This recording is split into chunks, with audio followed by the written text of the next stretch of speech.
Okay, as we started to look at heart problems or heart disease, and we start to associate this with alcohol and drugs for health problems, there's a study that went out in Canada that looked at whether or not we had these biological things associated with us and the choices that we make, and whether or not they affect the children's or the outcome being the children.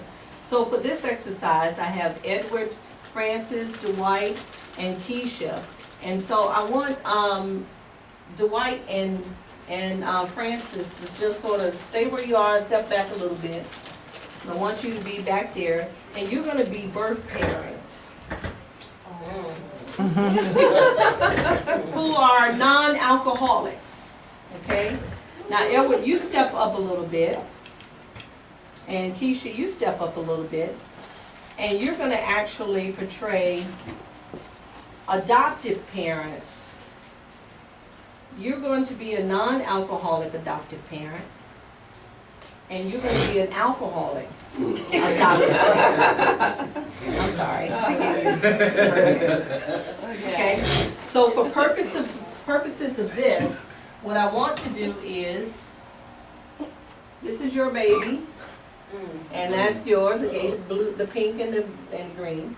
And so for whatever reason, since you're the alcoholic adoptive parents, I'm going to let you hold the beer bottle. Now, you have to adopt out your kids for whatever reasons, we don't know. So you're going to give your baby to Edward, and you're going to give your baby to Keisha Dwight. Oh, yes. So now, based on the research, we have two non-alcoholic parents who have given their kids to adoptive parents. One who's an alcoholic and one that's not. So,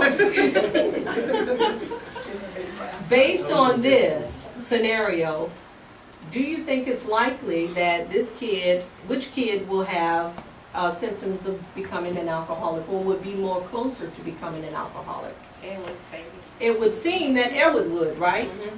But the research shows us that because we had two biological parents who did not have any alcohol, just because there's the presence of alcohol in the home doesn't mean that the kid is going to come out alcoholic. So now we're going to reverse it a little bit, and we're going to have a non-alcoholic birth parent, so give the babies back.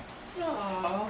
And Dwight, you give me your sign back, because now Dwight is a birth parent who's an alcoholic. So give him a lot.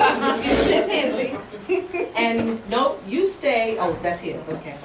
You stay an adoptive parent who's a non-alcoholic parent. Okay. And you become now an adoptive parent who's non-alcoholic. So you put that one on. Give me that one. Rehab works. It works, right? So now we have a biological parent who has a who is a non-alcoholic, and we have an alcoholic parent who is going to have to adopt out their children. So give your children back to, give your baby to Edward, and give your baby to Keisha. Now, so you keep that bottle. Now we have a baby who's in a home, in a non-alcoholic home. Keisha doesn't drink anything stronger than Kool-Aid. Yes. And we have a baby that comes from a non-alcoholic background to a non-alcoholic background. So what would you think the outcomes would be at this point? Keisha will start drinking. No. Keisha's gonna start drinking, and the baby already comes from an alcoholic background. So the outcomes is, according to the research, that this baby has a strong likelihood of becoming an alcoholic, even though you don't drink anything stronger than Kool-Aid in your house. But because the baby comes from an alcoholic background, the chances are increased 4 times.